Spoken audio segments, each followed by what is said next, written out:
Bonsoir à toutes et à tous, heureux de vous retrouver pour la tranche info en direct sur votre antenne Canal 10 Télévision avec au programme de cette soirée Info 10, le journal local et régional qui sera suivi du Focus, une heure de débrief sur l'actualité et on verra ce soir la programmation du Conseil départemental pour la commémoration de l'abolition de l'esclavage. L'occasion de prendre aussi des petits débats sur la statue de la mulâtresse Solitude à Paris, où se timbre à l'effigie effectivement de cette mulâtresse Solitude, ou encore cette hypothèse émise effectivement par la nouvelle ministre des Outre-mer, mademoiselle Yaël Braun-Pivet, qui effectivement parlait d'un lieu mémoriel à construire, à voir, à créer. On en parlera après la coupure pub de 19, mais pour l'instant, place au JT.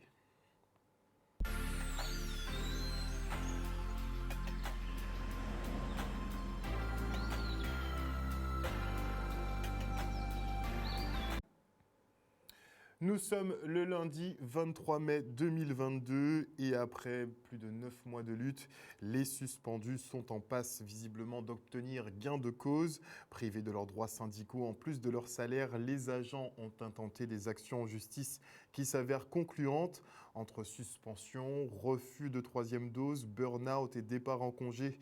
Le CHU en plus peine à assurer ses missions. Une raison supplémentaire de réintégrer les personnels avant de procéder à des remplacements temporaires. On fait le point avec eux. Il y a pas mal de décisions qui commencent à tomber là, qu'on y a là, parce que le météo a annulé ou bien suspendre mandat en lot délégués syndicaux et représentants du personnel qui suspendent injustement et ont empêché justement exercer mandat. Ce qui fait que nous voyons en justice, parce que nous disons que nous avons des heures de délégation, des crédits d'heures qui permettent nous de fonctionner et de faire tâche à représentants du salarié. Ils refusent nous ça, ils suspendent nous et ils considèrent que nous n'avons pas de droit encore. Donc c'est pour ça que depuis le mois de mai, là, des décisions intéressantes à tomber, parce qu'on voit que les patrons obligés de payer nous de délégation qui ont été doués nous. Ça a fait nous l'argent que nous avons tenu depuis octobre qui ont commencé à verser nous. Nous avons aussi des camarades qui ont suspendu justement parce que c'est quand on a daté en maternité, c'est quand on a daté en congé, ils étaient en maladie, malgré ça ils suspendu. Donc nous voyons que la justice commence à bonne nous raison, demander de payer tous ces gens-là ça depuis le mois d'octobre qui ont suspendu, de réintégrer à nos postes aussi et de rebailler ancienneté à eux qui ont été enlevés et tout congé payé à eux qui ont doué aussi. Donc là nous sommes vraiment confiants parce que nous avons l'impression que le combat là, nous avons bout à dents et que nous avons gain cause. Depuis quelques semaines, nous avons constaté que toutes les mesures qui sont sorties et que nous sommes toujours dans la même situation là. C'est-à-dire que nous avons vu qu'au niveau, nous, à la polyclinique de la Guadeloupe, que les visiteurs qui rentrent sans passe, les personnels aussi à dans situation que nous avons vu que par rapport au schéma vaccinal que commandé des 3 doses, nous savons pertinemment qu'il y a un lot de monde en fait qui pas ni schéma là. Nous avons rencontre avec la FHP. FHP Guadeloupe qui c'est Fédération de l'hospitalisation privée en Guadeloupe, dont le président c'est Dr Pita. Donc il a regroupé la majorité des établissements et cliniques privées dans tout secteur là. Donc ça nous fait, il a trouvé une difficulté. Pourquoi? Parce que l'inspection du travail émet des ordonnances, des procès-verbaux qui disent que c'est la loi aussi qui a dit qu'on ne peut pas remplacer des camarades qui sont en grève et des camarades par des intérimaires, des CDD. Donc ça qui fait que il y a trouvé un manque de personnel. En même temps, on a des camarades qui sont souci Covid, ils répondent pour 4 mois. Souci a fini, il a trouvé aussi en suspension, il a mis en grève aussi. Il y a un autre camarade aussi qui a refusé pour 3e dose, il a un schéma complet. Donc, ça est arrivé que ces établissements-là ont trouvé un manque de personnel pour assurer l'offre de soins, pour assurer la continuité des services à eux. Donc, ils ne peuvent pas prendre soin de la population, ils ne peuvent pas faire l'argent rentrer. Non plus, ça, ce n'est pas ni mon dans là. Donc, ils ont trouvé conscient des difficultés qu'il paraît si là pour c'est moi là qui vient là juin juillet. Donc c'est pourquoi ils ont avancé si nous parce que nous demandons rencontrer, ils ont accepté et ils ont dit nous ils ont exposé nous les problèmes qu'ils ont rencontrés et volonté à eux de sortir de la crise là ça. C'est vrai que mais ils ont lié par rapport à l'injonction à l'ARS et à l'État. Mais ils ont dit nous qu'ils sont prêts à avancer devant l'ARS et expliquer l'ARS ce problème-là et dit que maintenant là, il est temps de trouver des mesures pour faire une intégration progressive à les salariés qui dérogent et puis permettre une sortie de crise pour que ce soit salarié ou bien entreprise la même retrouver et ne pas payer les prix trop lourds, fermeture par rapport à la situation intolérable à ça. Et notez qu'il n'y a toujours pas de directeur général au CHU de Pointe-à-Pitre. Et retour maintenant sur cette mobilisation de la communauté haïtienne qui se dresse contre les violences dans ce pays. Les affrontements entre gangs font des centaines de morts depuis fin avril, une situation qui ne fait qu'empirer. Depuis l'assassinat de l'ex-président haïtien Jovenel Moïse, criblé de balles à son domicile le 7 juillet 2021, les meurtres et enlèvements sont devenus monnaie courante. Une communauté haïtienne qui dénonce aussi les ingérences incessantes des autres pays comme les États-Unis. Ils se sont rassemblés devant leur ambassade à Pointe-à-Pitre. Le reportage.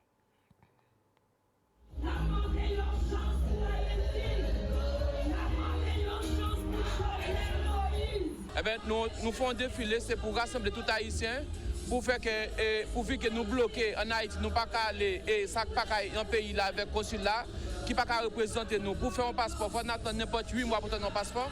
Et nous besoin de partir la caille, nous, insécurité, nous pas aller. C'est pour ça que nous avons manifesté aujourd'hui. C'est incroyable. On est dans le 21e siècle aujourd'hui. Un président de la République mort. On demande de cacher des choses. On nous cache des choses. On nous cache la vérité. FBI nous cache la vérité. Nous voulons la vérité. Aujourd'hui, nous demandons la vérité. L'ingérence en Haïti, on ne veut plus. Eh bien, kidnapper moun. Pourquoi on a là? Pour la mort du président Jovenel Moïse. C'est dans le monde entier manifestation qu'a fait. Pour la mort pour nous demander justice pour Jovenel Moïse. Avec tout l'autre qui ont assassiné. Jovenel a commencé à faire bien pour le pays. Et le reste peuple a dit, reste kidnappé, il a levé chaud, il dit, il peut quitter ça, continuer. Jovenel a ouvert le peuple là. Alors c'est dans ce sens-là, ça. Problème en Haïti, nous ne pouvons pas voyager, avion ne peut pas voler en Haïti. Si mal en Haïti là, ils ont kidnappé, ils ont pris $3 000 et pas même $1. Vous comprenez? C'est ce sens-là, ça. C'est pas normal dans le 21e siècle. La France fait des élections et aux États-Unis fait des élections. Tous les pays du monde font des élections. Nous, on n'a pas besoin que quelqu'un nous dise qu'est-ce qu'on doit faire dans notre pays. On est un pays qui est à part entière. On est un pays libre. On est un pays qui est libéré. Depuis 1805. Maintenant, pourquoi aujourd'hui, c'est international qui vient nous dire qu'est-ce qu'on doit faire? C'est ça, c'est pour ça aujourd'hui on est dehors. C'est des questions. Mais aujourd'hui on est là pour poser des questions. On voulait la réponse d'international. Et maintenant, je reçois Émilie Prophète, qui est ministre de la Culture et de la Communication en Haïti. Bonsoir, Madame Prophète. Bonsoir, merci de me recevoir. Alors, on vous reçoit dans un premier temps sous votre casquette de ministre et dans un second temps sur votre casquette d'auteur, puisque vous êtes aussi la lauréate du 21e prix Carbet des lycéens ici en Guadeloupe pour votre ouvrage Les villages de Dieu. On en parlera. Mais avant, une réaction effectivement sur cette mobilisation de la communauté haïtienne ici en Guadeloupe qui s'inquiète des tensions qu'il y a en ce moment en Haïti. On parle de plusieurs dizaines d'assassinats perpétrés par semaine par des gangs rivaux qui s'affrontent régulièrement. Comment la situation se présente ? La situation est difficile et mes compatriotes ont raison de demander des comptes. Ils ont raison d'élever la voix pour demander ce qui se passe. C'est une situation très difficile que nous vivons. Évidemment, au jour le jour, chaque jour, il y a des décisions qui sont prises pour permettre à la situation de revenir à la normale. Ce n'est pas simple parce que c'est un pays qui connaît des moments difficiles depuis plusieurs années. Nous sommes dans un pic depuis plusieurs mois, depuis peut-être 3-4 ans. Et tout ça s'est aggravé depuis juillet dernier avec l'assassinat du président Jovenel Moïse. Nous avons beaucoup d'actes de criminalité tous les jours. Et il y a des améliorations parce que la police fait un très très gros travail tous les jours. C'est une petite police, on va dire, par rapport aux besoins auxquels Haïti est confronté aujourd'hui. Mais pour revenir à votre question, mes compatriotes ont tout à fait raison d'être fâchés et de demander des comptes parce que cette situation telle qu'elle est aujourd'hui doit être résorbée et c'est ce à quoi le gouvernement est attelé tous les jours. On parle de vide politique en Haïti depuis le décès de Jovenel Moïse. Qu'est-ce qui fait que le processus ne redémarre pas ? Il n'y a pas de vide politique. Nous ne sommes pas dans une démocratie formelle, c'est-à-dire nous n'avons pas pu faire des élections à temps, mais avec l'assassinat du président Jovenel Moïse et tout ce qui s'est passé aussi pendant l'administration de Jovenel Moïse avec les contestations, les difficultés que nous avons connues, ce qui fait qu'il n'y a pas moyen, on va dire, pour tout de suite de faire des élections. Mais tout va nous mener vers des élections. Tout ce qui est en train d'être fait aujourd'hui est destiné à faire qu'il y ait des élections, c'est-à-dire rétablir la sécurité, faire en sorte qu'un gouvernement légitime vienne remplacer le gouvernement dirigé par le docteur Ariel Henry aujourd'hui. Alors beaucoup s'interrogent effectivement sur la suite à venir. Beaucoup disent que Haïti fait les frais souvent d'ingérence extérieure. Est-ce que vous pensez effectivement que vous pourrez décider par vous-même, pour vous-même, une bonne fois pour toutes ? C'est ce que nous voulons dans le gouvernement. Nous voulons que les Haïtiens décident d'eux par eux-mêmes. On ne peut pas sortir d'une transition pour aller dans une autre transition. Il faut qu'il y ait des élections, de vraies et bonnes élections, que chacun puisse décider selon les programmes qui lui seront proposés, qui va être président, qui va être député, sénateur, maire, qu'il y ait des élus, mais des élus qui ont été choisis par la population. Très important, je pense que la population veille au grain. Quand on les entend, ils veulent effectivement que leur volonté soit respectée. Absolument. Alors, une violence qui est pesante en ce moment en Haïti et qui fait aussi l'objet de votre ouvrage, donc ces villages de Dieu. Cet ouvrage qui a été donc débattu pour le prix Carbet des lycéens. On a eu les retours justement des jeunes qui ont été marqués donc par l'histoire de cette jeune fille, Célia, qui doit effectivement, pour s'en sortir, faire des choses peu glorieuses, comme se prostituer. En même temps, elle est influenceuse. On sent qu'il y a donc cette part pour la nouvelle génération. Qu'est-ce que vous souhaitez faire passer dans cet ouvrage ? Un message à cette nouvelle génération, justement ? L'écrivain n'a pas un message en particulier. À chaque lecteur de trouver son message. En fait, je campe les villages de Dieu, qui est une métaphore, parce que le village de Dieu existe réellement en Haïti. Parler des villages de Dieu, pour moi, c'était parler de tous ces ghettos qui ceinturent Port-au-Prince et dans lesquels sévissent des gangs armés. Et il y a cette jeune femme qui vit dans un de ces ghettos. Pourquoi les villages de Dieu ? Parce que dans ces quartiers, la religion, elle est très présente. L'église représente le seul lieu de socialisation. Et Célia, cette jeune fille, elle naît et vit dans ce ghetto. Elle comprend tout. Elle est forte.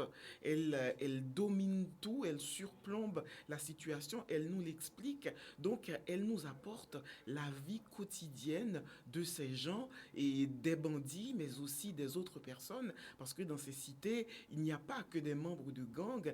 Il y a cette violence que des gens subissent aussi dans les cités. Donc, c'est toute cette histoire qui n'est pas triste, puisqu'il n'y a pas... on n'a pas pitié de Célia. Elle se bat, elle comprend tout, elle explique, et on en sort un peu époustouflé, sonné par tellement de violence, mais aussi par la force de cette héroïne, mais pas que. Et nous rencontrons des bandits amoureux, des bandits qui veulent changer le pays, qui se prendraient presque pour le président de la République, qui ont des femmes qui se comportent comme des premières dames. En fait, c'est toute cette... Vous vouliez montrer un peu les deux facettes d'un être humain, les contradictions qu'il peut y avoir à l'intérieur d'un être humain ? Absolument, les contradictions des êtres humains en particulier, mais aussi la diversité des âmes qui habitent ces quartiers et comment il est permis d'espérer, même dans des situations qui semblent désespérantes. Donc une lueur d'espoir, message d'espoir, au-delà de la violence. Donc toujours ce message d'espoir, comme qu'on peut s'en sortir. Oui, on peut s'en sortir et Célia le dit très très bien. C'est-à-dire Célia ne subit pas. Célia est très consciente de ce qu'elle fait. Elle doit quand même se vendre, elle doit quand même se vendre son corps pour pouvoir quand même s'en sortir. Oui, elle vend son corps et on n'a pas pitié de Célia, je veux le redire. Avec une très grande lucidité, elle essaye de s'en sortir et elle nous explique explique comment ça se passe et on en sort presque admirative de certaines personnes qui habitent ce quartier et on comprend un peu plus ce qui est arrivé, ce qui arrive et surtout ce qui peut éventuellement arriver. Merci beaucoup d'être venu sur ce plateau. Et vu qu'on rentre effectivement, nous, dans la dernière semaine de ce mois de commémoration de l'esclavage, vu que vous avez ouvert la voie en Haïti sur la voie des peuples libres, justement des peuples noirs libres, est-ce que vous avez des célébrations particulières cette année ? Nous avons toujours des célébrations en Haïti, mais nous avons une mémoire différente de celle de nos frères caraïbéens, particulièrement francophones. Nous avons une mémoire de la victoire. Et c'est cette victoire-là aussi qu'Haïti paye jusqu'à présent. C'est-à-dire Haïti a été mise au banc du monde, traité en paria. Haïti, on n'a rien laissé comme chemin à Haïti. C'est ce que nous sommes jusqu'à présent, si l'on peut dire, punis pour cette victoire. Vous payez le prix de la liberté des Afro. Nous payons le prix de cette liberté, mais notre mémoire, c'est une mémoire de la victoire. Nous commémorons le 18 mai, nous l'avons fait la semaine dernière, qui est le jour du drapeau, le 18 mai 1803. Catherine Flon a cousu le drapeau à l'Arcaillet. Nous commémorons le 14 août la cérémonie du bois caïman, le 22 août la révolte générale des esclaves, le 17 octobre qui est l'assassinat de l'empereur Jean-Jacques Dessalines qui avait conduit les troupes haïtiennes à l'indépendance. Nous commémorons le 18 novembre qui est le jour de la bataille de Vertières, une bataille extraordinaire qui a mis KO les troupes napoléoniennes. Et nous commémorons évidemment les 1er et les 2 janvier qui sont le jour de l'indépendance et le jour des aïeux. Alors, pourquoi je vous pose la question sur les commémorations ? C'est pour vous demander justement ce que vous pensez d'îles ou de pays comme les nôtres, où nous, on commémore plus l'abolition cédée par le colon. Vous célébrez les victoires et nous, finalement, on célèbre le don de la liberté, on va dire entre guillemets, par l'esclavagiste lui-même. Il ne faut peut-être pas comparer tout cela. Ce sont des situations historiques différentes, mais il faut aussi commémorer les abolitions et aussi garder la mémoire vivace parce qu'il ne faut jamais oublier que nous avons été esclaves et c'est ce que les Martiniquais, les Guadeloupéens, les Guyanais doivent se rappeler parce que je sais aussi qu'il y a beaucoup de préjugés vis-à-vis des Haïtiens. Il ne faut pas oublier qui sont les Haïtiens, d'où ils sont venus et comment notre histoire de pays a évolué. Donc, il faut regarder les Haïtiens différemment par rapport à leur histoire et par rapport à ce qu'ils ont fait pour le monde libre. Merci beaucoup, Émilie Prophète. Je le rappelle, ministre de la Culture et de la Communication en Haïti. Elle est également auteure du livre « Les villages de Dieu » qui est le lauréat du 21e prix Carbet des lycéens. Merci beaucoup, Madame Prophète. Merci à vous. Et nous entrons justement dans cette dernière semaine du mois de commémoration de l'abolition de l'esclavage décrétée par les colons et leurs descendants. Le département, en tout cas, lance les journées mémorielles de la liberté avec une résidence artistique hybride. Pendant 10 jours, les participants ont performé ensemble pour produire des œuvres communes. Le reste en images. Alors aujourd'hui, il s'agissait à travers cette conférence de pouvoir lancer notre programmation de journée mémorielle et de restitution des créations hybrides, de nos résidences artistiques créations hybrides qui ont été initiées au mois de mars, fin mars. Et donc généralement, les résidences artistiques, la restitution se fait toujours dans la foulée. Et nous, on a voulu justement, afin d'avoir cette logique de cohérence par rapport au mois de mai qui est le mois de mémoire, de pouvoir les retarder au mois de mai. Et aujourd'hui, on rentre dans cette dernière ligne droite où on annonce les restitutions pour la fin de semaine. Participer à cette résidence artistique, c'était comme un appel auquel je répondais qui était nécessaire à ce moment-là. J'avais vraiment envie de passer à autre chose et être en résidence dans un lieu précis, ne faire que ça, c'était à la fois palpitant et révélateur, mais aussi dans un processus de progrès, de construction. Et au départ, quand j'ai postulé, je pensais que je serais toute seule en résidence. Et en fait, il s'est avéré qu'on nous a proposé d'être avec d'autres artistes et de faire une création hybride, tous ensemble, quelque chose de commun. Et c'était vraiment se mettre de côté, travailler sur nos propres égos, sur tout ce qu'on voilà, tout ce qui nous freinait pour faire quelque chose en commun. Et c'était ça tout l'intérêt de cette résidence, je pense. Ça nous a vraiment beaucoup, beaucoup apporté. Et pendant 10 jours, nos artistes, 10 artistes environ par site, ont travaillé ensemble, ont mûri un certain nombre de projets ensemble. Et aujourd'hui, ils vont rendre ces projets restitués sur 3 sites. Alors, le premier, ce sera le 26 à Beauport, au Pays de la Canne, avec des danseurs, des musiciens, des photographes aussi. Donc, c'est un projet original. Le 27 au Fort d'Elgrès, alors, il y aura toute une articulation avec la cérémonie protocolaire le matin, mais aussi des artistes qui ont travaillé sur le site, eh bien, ils vont nous restituer leur spectacle à 19h. Il y aura après la diffusion d'un film, La vie d'Harriet Tubman, qui est une militante antiségrégationniste, anti-racisme aux États-Unis. Et le 28, on se retrouve au Fort Fleur d'Épée avec la restitution de textes en parole. Encore un autre collectif d'artistes qui réunit l'écriture, la danse, le théâtre, la musique, et aussi Christian Laviso et son groupe aussi, avec Éric Charles aussi. Donc d'autres artistes qui, eux, étaient à la ramée et qui vont restituer ensemble au Fort Fleur d'Épée. En fait, c'est vraiment important pour nous d'être à côté de ces artistes sur des créations originales, sur des projets qui sont novateurs. Et donc, c'est en ce sens que j'invite vraiment toute la population guadeloupéenne à venir sur ces 3 sites pour ces journées afin d'encourager nos artistes et de soutenir des œuvres originales et guadeloupéennes, quoi. Un reportage signé Michel Depape.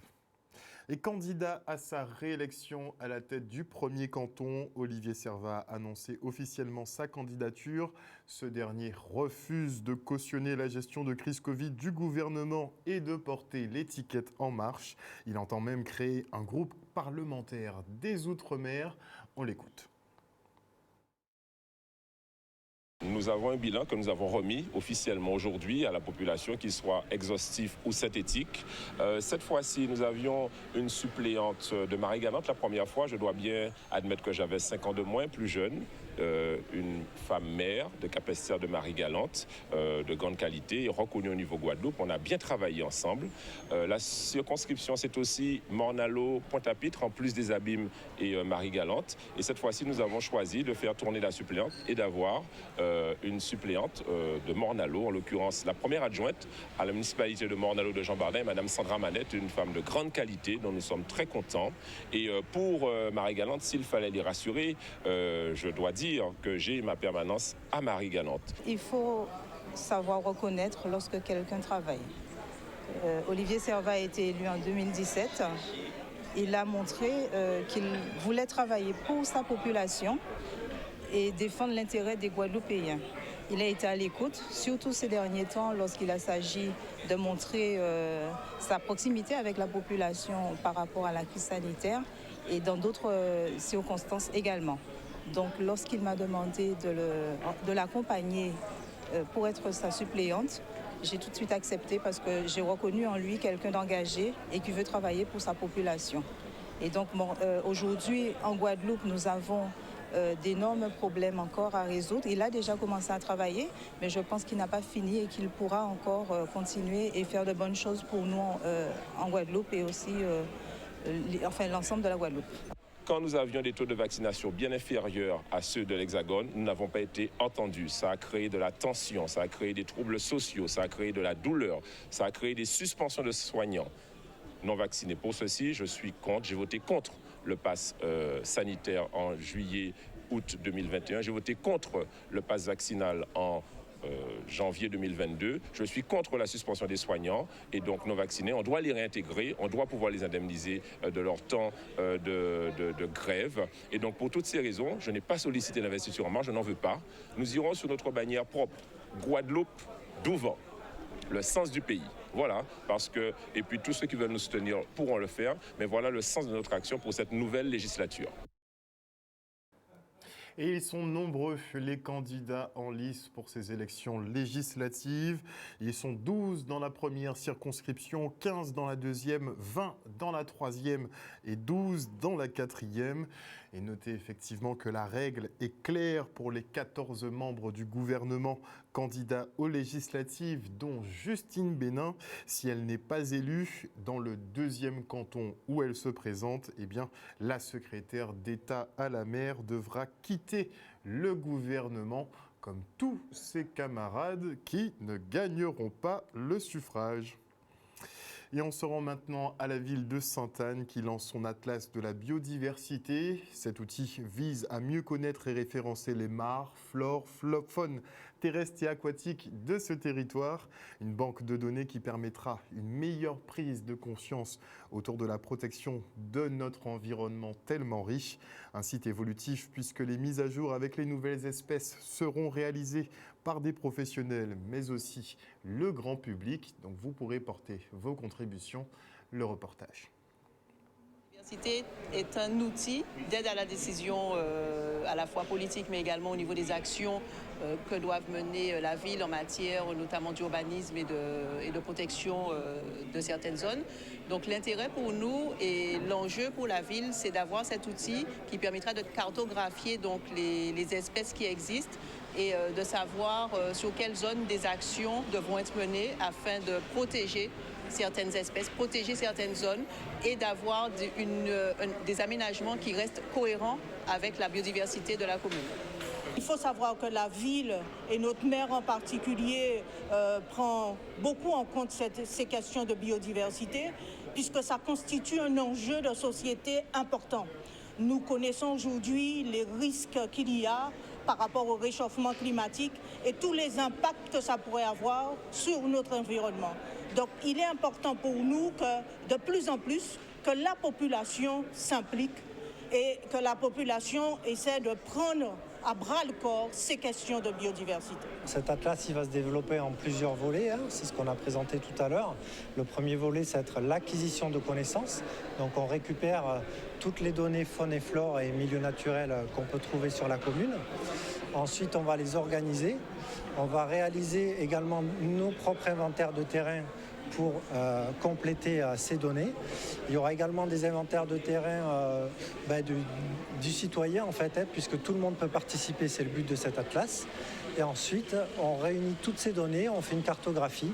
Et donc, c'est ce qu'on appelle l'atlas de la biodiversité, la cartographie, plus un rapport avec des données sur la faune et la flore. Donc, l'atlas de la biodiversité sera visible, donc il sera consultable à la fois sur le site de la ville, mais également sur le site national donc des ABC, puisque c'est un outil qui est mené à l'échelle nationale.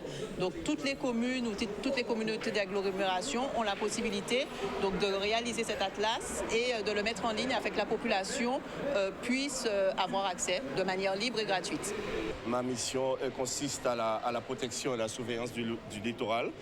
Donc cette réunion a apporté un savoir et aussi a été bénéfique aussi pour les conditions dont je vais peut-être me retrouver très bientôt avec les enfants, avec les élèves, pour que je puisse leur expliquer comment avoir un regard autre sur la faune et la flore, et ce qui concerne aussi le littoral de la ville de Sainte-Anne. Donc merci de faire passer le message, merci d'être là lorsqu'on va vous solliciter. Merci.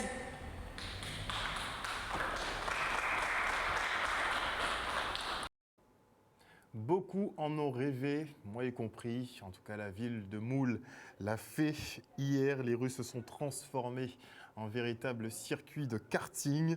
Oui, un véritable Mario Kart en plein air. J'ai raté ça, oh là là, je m'en veux. Regardez.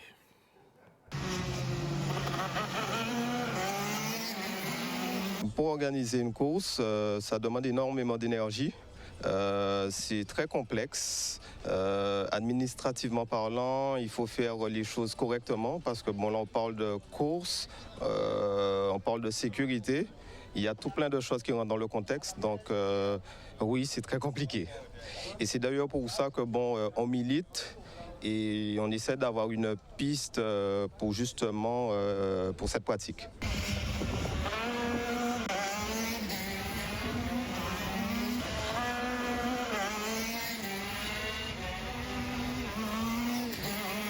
Eh ben, le karting, j'ai ça dans le sang parce que bon, depuis mon tout jeune âge, mon père il en faisait, donc j'ai un peu été bercé dedans.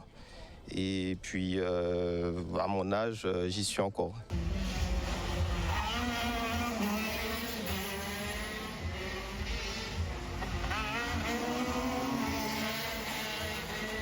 Je tiens à remercier particulièrement la municipalité du Moule. Parce que ils nous ont vraiment aidés, soutenus pour cette manifestation. Et tous ceux qui sont impliqués au quotidien, parce que comme je vous ai dit tout à l'heure, ça demande énormément de temps, d'énergie.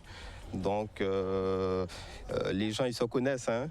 Donc justement nous sommes là, on appelle du monde pour pouvoir nous aider à continuer notre activité.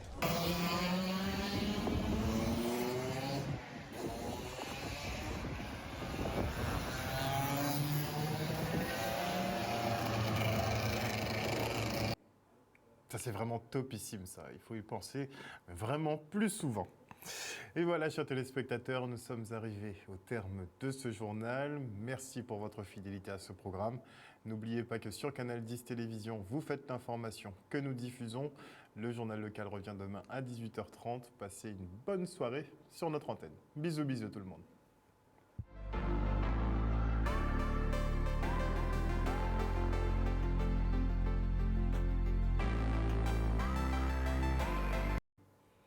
À venir dans la tranche info, le focus, on parlera de manifestations organisées par le conseil départemental dans le cadre des commémorations de l'abolition de l'esclavage. Ce sera après la coupure pub. Et avant cela, je dis bonsoir à Marie-Lou, à Marius Labissi, à Patricia de Normandie, à Perle de Caruquera, à Moïse Caramel. Bonsoir, bonsoir à Fabien Média 97+, bonsoir à Missy Coco, bonsoir à Marie-Hélène Borès, bonsoir à Lydia Luce, bonsoir à Claudie Giraud-Girard, à Agnès Bolmain, bonsoir à Dimitri Gobardan, bonsoir, bonsoir à qui d'autre, bonsoir à Bertrand Herlem, bonsoir à... Oui, je veux toujours lire vos commentaires un petit peu quand je regarde, désolé. Bonsoir à Lovely Popote, bonsoir, bonsoir à Divali Beauty Maker, bonsoir à Miela Berne, bonsoir à qui d'autre, à Joël Bazit, bonsoir à Viviane Coton, bonsoir à Nadir Jamela, bonsoir, bonsoir à tous les internautes qui nous suivent sur le Facebook et à vous qui nous suivez sur l'antenne de Canal 10. On se retrouve après la pub et on parle des abolitions de l'esclavage.